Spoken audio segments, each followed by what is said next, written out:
And during the few moments that we have left, we want to have just an off-the-cuff chat between you and me. Us. We want to talk right down to earth in a language that everybody here can easily understand. We all agree tonight, all of the speakers have agreed that America has a very serious problem. Not only does America have a very serious problem, but our people have a very serious problem. America's problem is us. We're her problem. The only reason she has a problem is she doesn't want us here. And every time you look at yourself, be you black, brown, red, or yellow, a so-called Negro, you represent a person who poses such a serious problem for America because you're not wanted. Once you face this as a fact, then you can start plotting a course that will make you appear intelligent instead of unintelligent. What you and I need to do is learn to forget our differences. When we come together, we don't come together as Baptists or Methodists. You don't catch hell because you're a Baptist, and you don't catch hell because you're a Methodist. You don't catch hell because you're a Methodist or a Baptist. You don't catch hell because you're a Democrat or a Republican. You don't catch hell because you're a Mason or an Elk. And you sure don't catch hell because you're an American, because if you was an American, you wouldn't catch no hell. You catch hell because you're a black man. You catch hell, all of us catch hell for the same reason. So we are all black people, so-called Negroes, second-class citizens, ex-slaves. You are nothing but an ex-slave. You don't like to be told that. But what else are you? You are ex-slave. You didn't come here on the Mayflower. You came here in a slave ship, in chains, like a horse or a cow or a chicken. And you were brought here by the people who came here on the Mayflower. You were brought here by the so-called pilgrims or founding fathers. They were the ones who brought you here. We have a common enemy. We have this in common. We have a common oppressor, a common exploiter, and a common discriminator. So once we all realize that we have this common enemy, then we unite on the basis of what we have in common. And what we have foremost in common is that enemy, the white man. He's an enemy to all of us. I know some of you all think that some of them aren't enemies. Time will tell. In Bandung, back in, I think, 1954, was the first unity meeting in centuries of black people. And once you study what happened at the Bandung Conference and the results of the Bandung Conference, it actually serves as a model for the same procedure you and I can use to get our problems solved. At Bandung, all the nations came together. There were dark nations from Africa and Asia. Some of them were Buddhists. Some of them were Muslim. Some of them were Christian. Some of them were Confucianists. Some were atheists. Despite their religious differences, they came together. Some were communists. Some were socialists. Some were capitalists. Despite their economic and political differences, they came together. All of them were black, brown, red, or yellow. The number one thing that was not allowed to attend the Bandung Conference was the white man. He couldn't come. Once they excluded the white man, they found that they could get together. Once they kept him out, everybody else fell right in and fell in line. This is the thing that you and I have to understand. And these people who came together didn't have nuclear weapons. They didn't have jet planes. They didn't have all of the heavy armaments that the white man has. But they had unity. They were able to submerge their little petty differences and agree on one thing, that though one African came from Kenya and was being colonized by the Englishmen, and another African came from the Congo and was being colonized by the Belgian, and another African came from Guinea and was being colonized by the French, and another came from Angola and was being colonized by the Portuguese. When they came to the Bandung Conference, they looked at the Portuguese and at the Frenchmen and at the Englishmen and at the the other Dutchmen and learn or realize that the one thing that all of them had in common, they were all from Europe. They were all Europeans, blonde, blue-eyed, and white-skinned. They began to recognize who their enemy was. The same man that was colonizing our people in Kenya was colonizing our people in the Congo. The same one in the Congo was colonizing our people in South Africa and in southern Rhodesia and in Burma and in India and in Afghanistan and in Pakistan.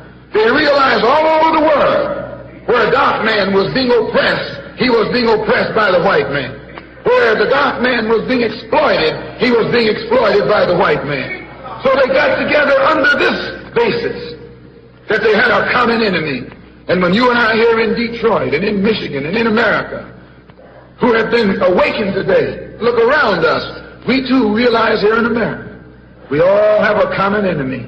Whether he's in Georgia or Michigan, whether he's in California or New York, he's the same man.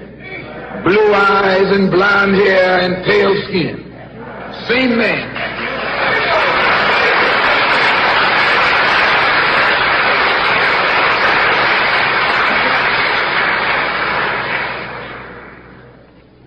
So what we have to do is what they did. They agreed to stop quarreling among themselves. Any little spat that they had, they'd settle it among themselves. Go into a huddle. Don't let the enemy know that you got a disagreement. Instead of us airing our differences in public, we have to realize we're all the same family. And when you have a family squabble, you don't get out on the sidewalk. If you do, everybody calls you uncouth, unrefined, uncivilized, savage. If you don't make it at home, you settle it at home. You get in the closet, argue it out behind closed doors. And then when you come out on the street, you pose a common front, a united front. And this is what we need to do in the community and in the city and in the state. We need to stop airing our differences in front of the white man. Put the white man out of our meeting, number one. And then sit down and talk shop with each other. That's all you got to do.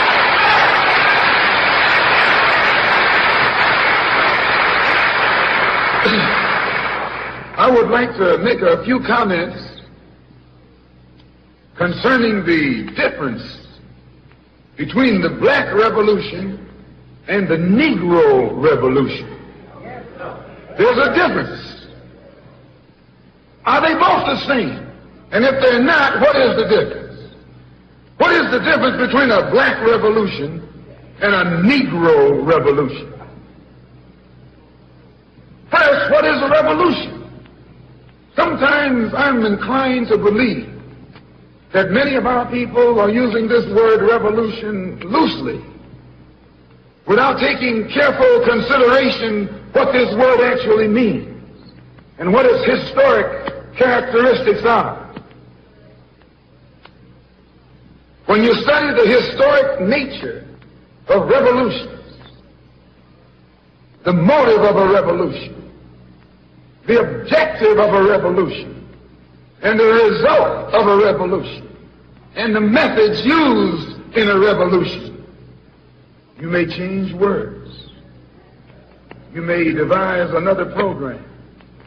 You may change your goal and you may change your mind. Look at the American Revolution in 1776. That revolution was for what? For land. How was it? Why did they want land? Independence. How was it carried out? Bloodshed. Number one, it was based on land. The basis of independence. And the only way they could get it was bloodshed. The French Revolution. What was it based on? The landless against the landlord. What was it for? Land. How did they get it? Bloodshed. Was no love lost. Was no compromise. Was no negotiation. I'm telling you, you don't know what a revolution is. Because when you find out what it is, you'll get back in the alley. You'll get out of the way.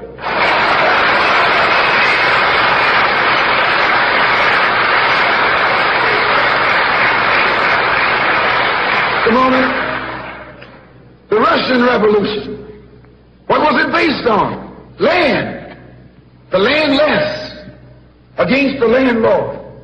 How did they bring it about? Bloodshed. You haven't got a revolution that doesn't involve bloodshed. And you're afraid to bleed. I saw if you're afraid to bleed. Long as the white man sent you to Korea, you bled. He sent you to Germany, you bled. He sent you to the South Pacific to fight the Japanese, you bled. You bleed for white people. But when it comes time to seeing your own churches being bombed and little black girls murdered, you haven't got no blood.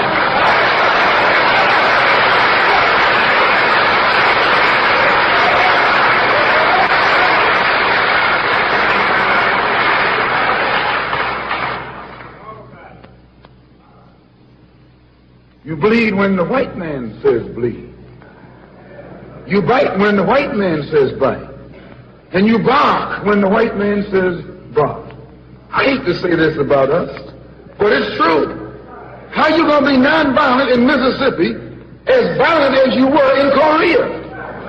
How can you justify being nonviolent in Mississippi and Alabama when your churches are being bombed and your little girls are being murdered?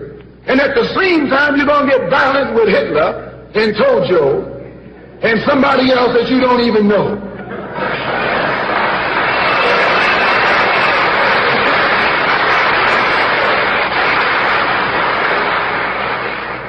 If violence is wrong in America, violence is wrong abroad. If it's wrong to be violent, defending black women and black children and black babies and black men, then it's wrong for America to draft us and make us violent abroad in defense of her.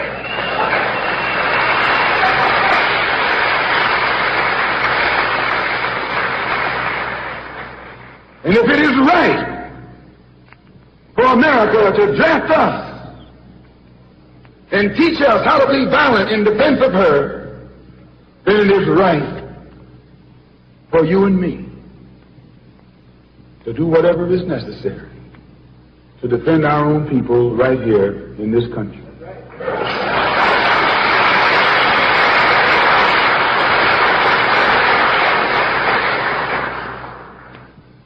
The Chinese Revolution. They wanted land. They threw the British out, along with the Uncle Tom Chinese. Yeah, they did. They set a good example. When I was in prison, I read an article, and don't be shocked when I say I was in prison. You're still in prison.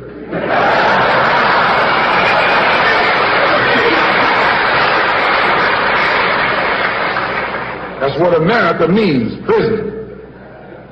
When I was in prison, I read an article in Life magazine showing a little Chinese girl, 9 years old. Her father was on his hands and knees, and she was pulling the trigger because he was an Uncle Tom Chinaman. When they had the revolution over there, they took a whole generation of Uncle Toms, just wiped them out. And within 10 years, that little girl became a full-grown woman. No more Toms in China. And today it's one of the toughest, roughest, most feared countries on this earth by the white man, because there are no Uncle Toms over there.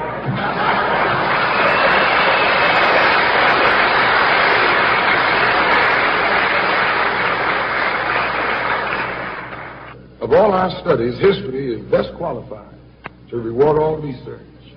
And when you see that you got problems, all you have to do is examine the historic method used all over the world by others who had problems similar to yours. And once you see how they got theirs straight, then you know how you can get yours straight. Please.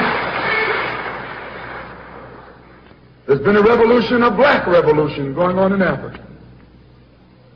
In Kenya, the Mau Mau were revolutionaries. They were the ones who made the word uhuru. They were the ones who brought it to the fore. The Mau Mau, they were revolutionaries. They believed in scorched earth. They knocked everything aside that got in their path. And their revolution also was based on land, a desire for land. In Algeria, the northern part of Africa, a revolution took place. The Algerians were revolutionists. They wanted land. France offered to let them be integrated into France. They told France, to hell with France. They wanted some land, not some France.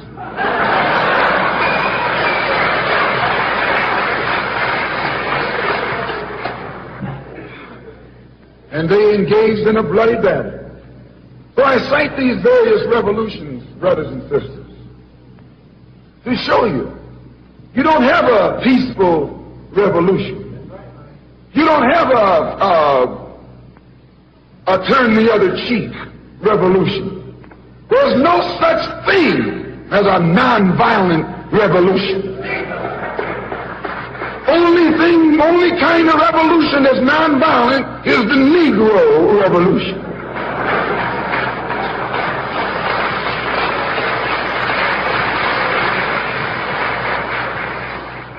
The only revolution based on loving your enemy is the Negro revolution. The only revolution in which the goal is a desegregated lunch counter, a desegregated theater, a desegregated park, and a desegregated public toilets. You can sit down next to white folks on the toilet.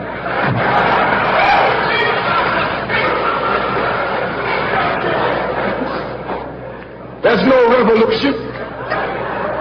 Revolution is based on land. Land is the basis of all independence.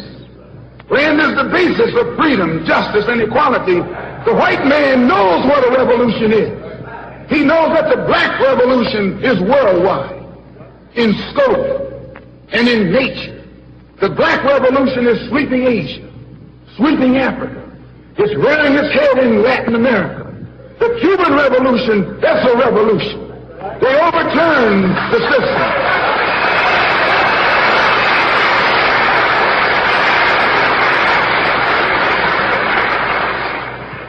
Revolution is in Asia.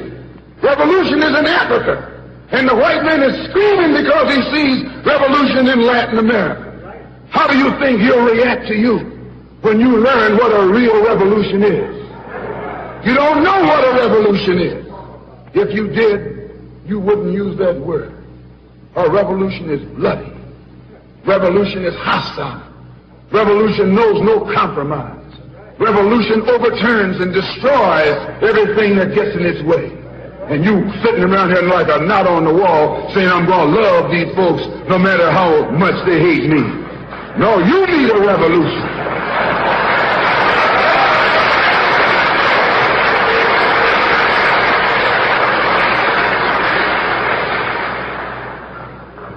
Whoever heard of a revolution where they lock arms, as Reverend Fleet was pointing out beautifully, singing, we shall overcome. Just tell me you don't do that in a revolution. You don't do any singing, you're too busy swinging.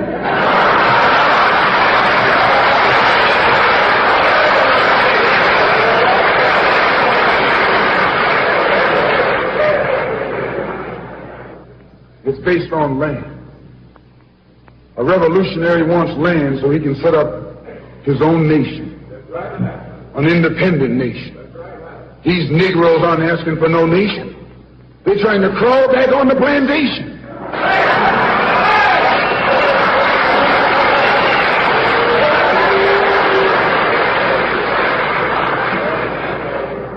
When you want a nation, that's called nationalism.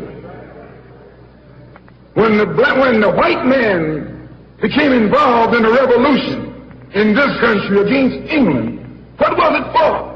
He wanted this land so he could set up another white nation. That's white nationalism. The American Revolution was white nationalism. The French Revolution was white nationalism.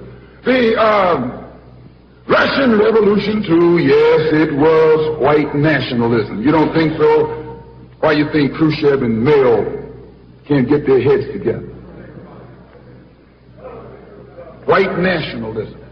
All the revolutions that's going on in Asia and Africa today are based on what? black nationalism. A revolutionary is a black nationalist. He wants a nation. I was reading some beautiful words by Reverend Cleave pointing out why he couldn't get together with someone else here in the city.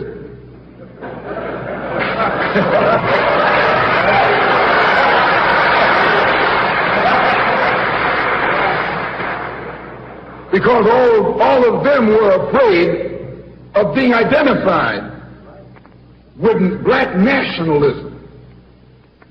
If you're afraid of black nationalism, you're afraid of revolution.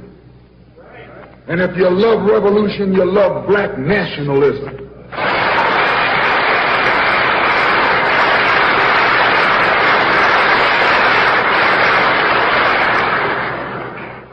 To understand this, you have to go back to what young brother here referred to as the house Negro and the field Negro, back during slavery. There was two kinds of slaves. There was the house Negro and the field Negro. The house Negro, they lived in the house with master. They dressed pretty good. They ate good because they ate his food, what he left. They lived in the attic or the basement, but still they lived near their master. And they loved their master more than the master loved himself. They would give their life to save their master's house quicker than the master would.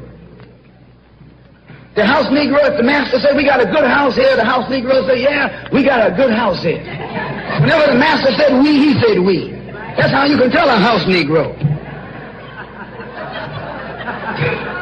If the master's house caught on fire, the house Negro would fight harder to put the blaze out than the master would. If the master got sick, the house Negro would say, "What's the matter, boss?" "We sick. We sick."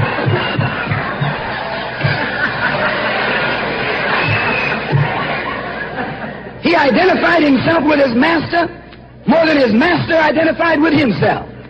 And if you came to the house Negro and said, "Let's run away, let's escape, let's separate," that house Negro would look at you and say, "Man, you crazy. What you mean separate? Where is there a better house than this? Where can I wear better clothes than this? Where can I eat better food than this?" That was that house Negro. In those days, he was called a house nigger. And that's what we call him today, because we still got some house niggers running around here.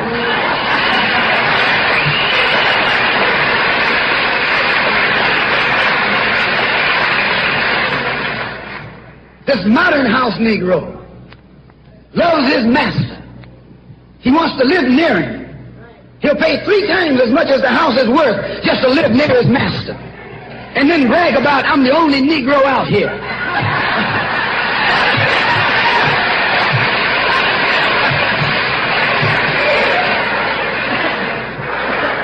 "I'm the only one on my job.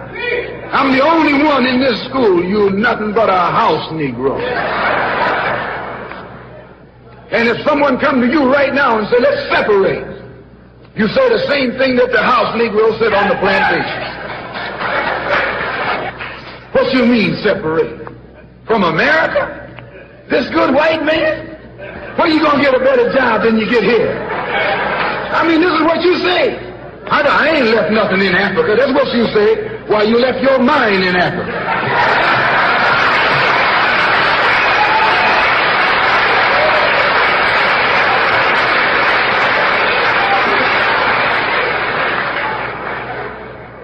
On that same plantation, there was the field Negro. The field Negro, those were the masses. There was always more Negroes in the field than there was Negroes in the house. The Negro in the field caught hell. He ate leftovers. In the house, they ate high up on the hog. The Negro in the field didn't get nothing but what was left of the insides of the hog. They call them chitlins nowadays. In those days, they call them what they were, guts. That's what you were, a gut eater. And some of you all still gut eaters.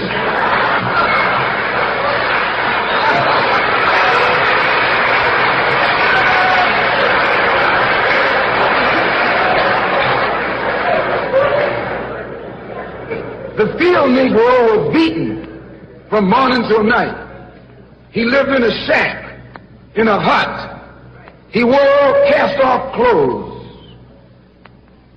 And he hated his master. I say he hated his master. He was intelligent. That house Negro loved his master. But that field Negro, remember, they were in the majority. And they hated the master. When the house caught on fire, he didn't try and put it out. That field Negro prayed for a wind, for a breeze. When the master got sick, the field Negro prayed that he died. If someone come to the field Negro and said, let's separate, let's run, he didn't say, where are we going? He said, any place is better than here.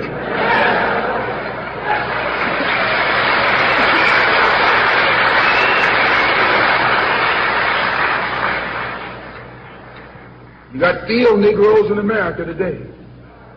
I'm a field Negro. The masses are the field Negroes. When they see this man's house on fire, you don't hear these little Negroes talking about our government is in trouble. They say the government is in trouble.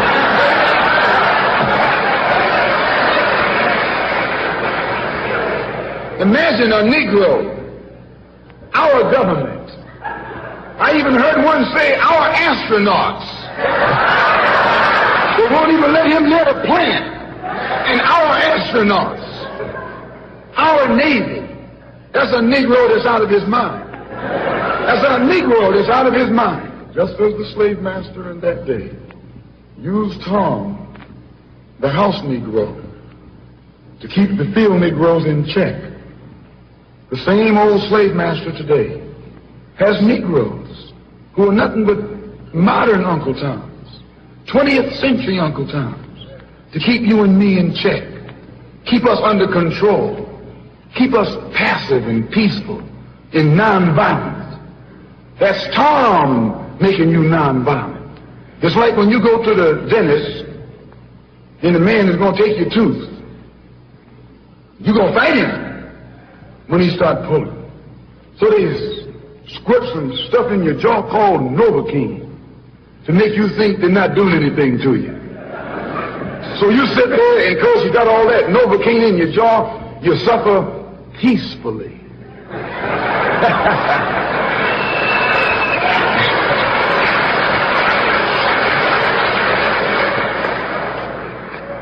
Blood running all down your jaw. And you don't know what's happening. Because someone has taught you to suffer peacefully. The white man do the same thing to you in the street. When he want to put knots on your head and take advantage of you and don't have to be afraid of you fighting back, to keep you from fighting back, he get these old religious Uncle Toms to teach you and me that just like Novocaine, suffer peacefully.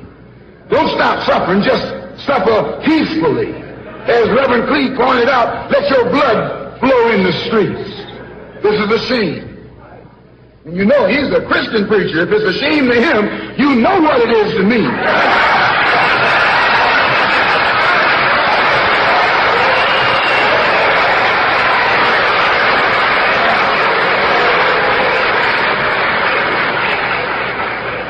There's nothing in our book, the Quran, as you call it, Koran, teaches us to suffer peacefully. Our religion teaches us to be intelligent, be peaceful, be courteous, obey the law, respect everyone. But if someone puts his hand on you, send him to the cemetery.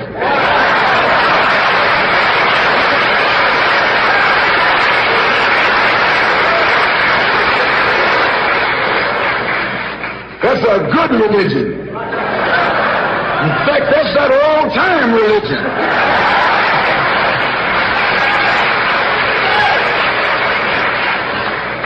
That's the one that Ma and Pa used to talk about. An eye for an eye, and a tooth for a tooth, and a head for a head, and a life for a life. That's a good religion. And then anybody, no one resents that kind of religion being taught but a wolf who intends to make you his meal. This is the way it is with the white man in America. He's a wolf, and you are sheep.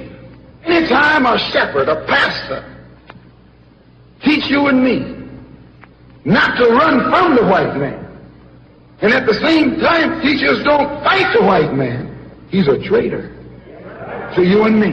Don't lay down our life all by itself. No. Preserve your life. It's the best thing you got. And if you got to give it up, let it be even Stephen.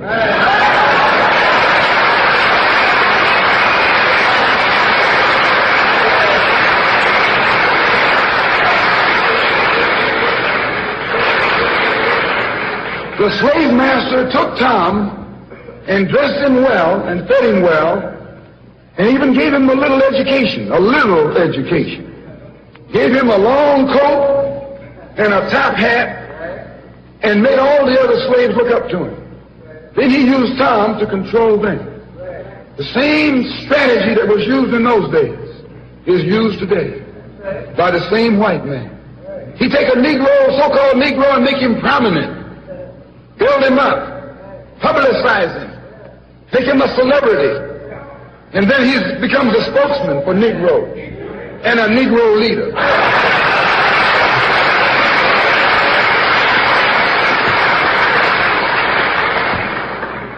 I would like to just mention one thing else quickly, and that is the method that the white man uses. How the white man uses these big guns or Negro leaders against the black revolution.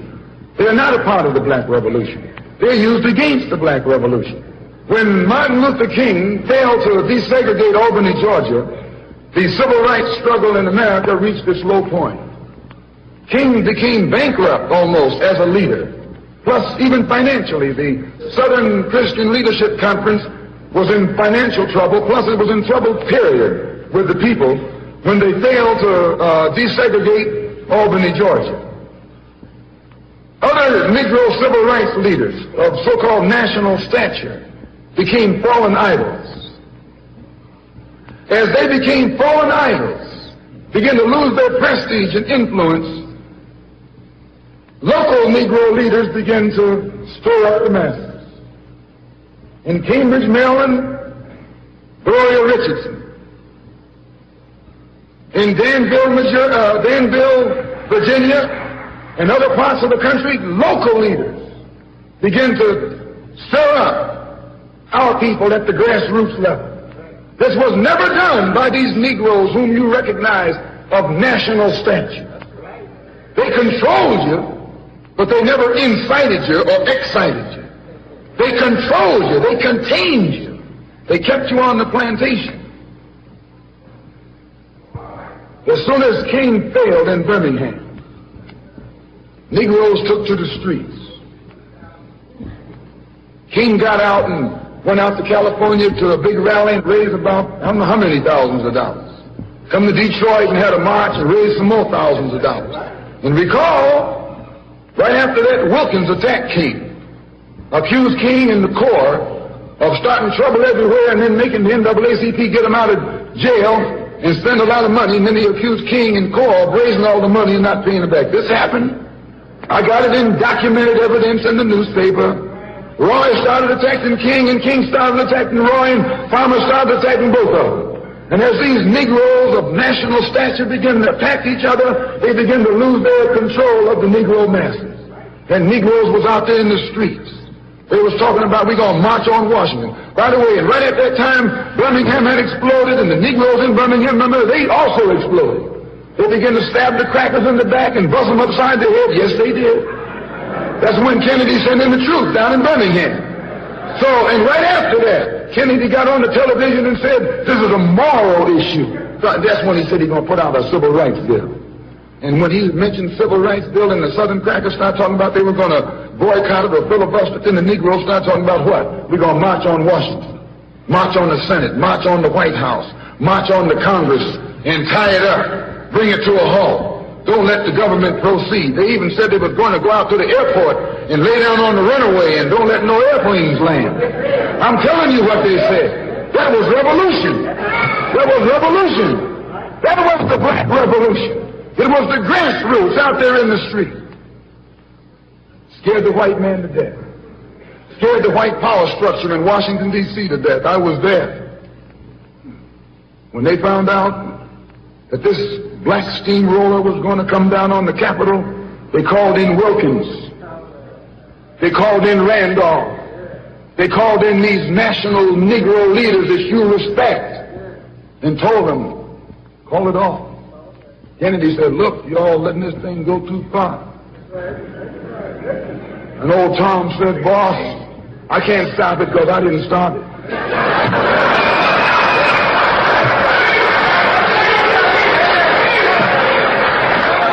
I'm telling you what they said.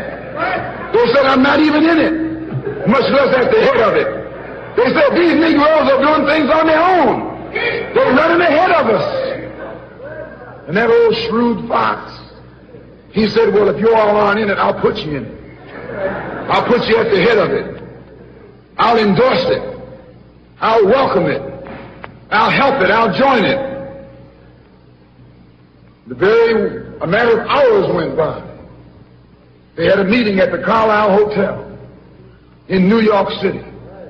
The Carlisle Hotel is owned by the Kennedy family. That's the hotel Kennedy spent the night at 2 nights ago. Belongs to his family. A philanthropic society headed by a white man named Stephen Currier called all the top civil rights leaders together at the Carlisle Hotel and told them that by you all fighting each other, you're destroying the civil rights movement. And since you're fighting over money from white liberals, let us set up what's known as the Council for United Civil Rights Leadership. Let's form this council, and all the civil rights organizations will belong to it. And we'll use it for fundraising purposes. Let me show you how tricky the white man is. And as soon as they got it formed, they elected Whitney Young as the chairman. And who you think became the co-chairman?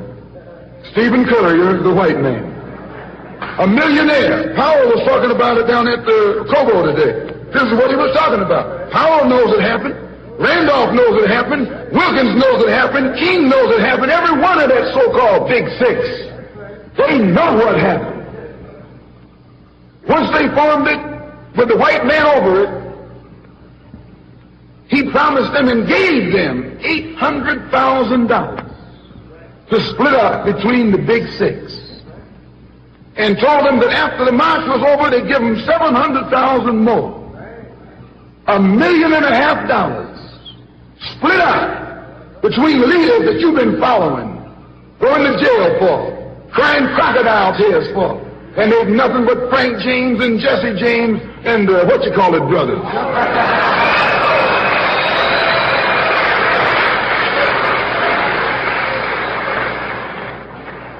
Soon as they got the setup organized, the white men made available to them top public relations experts. Opened the news media across the country at their disposal. And then they began to project these Big Six as the leaders of the march. Originally, they weren't even in the march. You were talking this march talk on Hastings Street. Is Hastings Street still here? On Hastings Street. You were talking the march talk on Lenox Avenue. And down on, Fillmore Street, and Central Avenue, and 42nd Street, and 63rd Street. That's where the march talk was being talked. But the white man put the Big Six ahead of it, made them the march. They became the march. They took it over. And the first move they made after they took it over, they invited Walter Reuther, a white man. They invited a priest, a rabbi, and an old white preacher. Yes, an old white preacher. The same white element that put Kennedy in power. Labor, the Catholics, the Jews, and liberal Protestants. Same clique that put Kennedy in power joined the March on Washington. It's just like when you got some coffee that's too black, which means it's too strong. What you do, you integrate it with cream.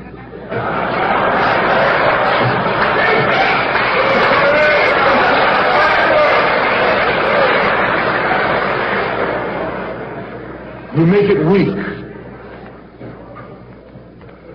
If you pour too much cream in, you won't even know you ever had coffee. It used to be hot, it becomes cool. It used to be strong, it becomes weak. It used to wake you up, now it'll put you to sleep.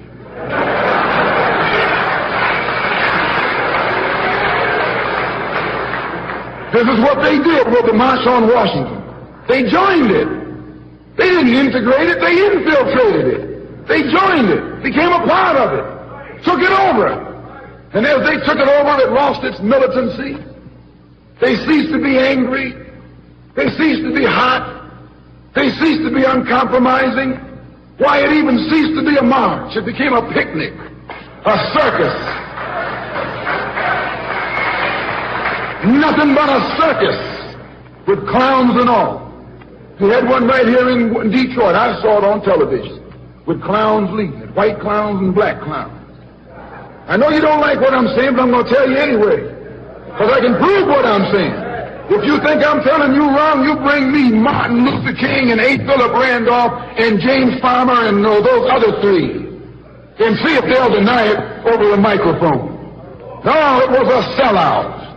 It was a takeover. When James Baldwin came in from Paris, they wouldn't let him talk, because they couldn't make him go by the script. Burt Lancaster wrote the speech that Baldwin was supposed to make. They wouldn't let Baldwin get up there, because they know Baldwin's liable to say anything. They controlled it so tight, they told those Negroes what time to hit town, how to come, where to stop, what sign to carry, what speech they could make and what speech they couldn't make, and then told them to get out of town by sundown.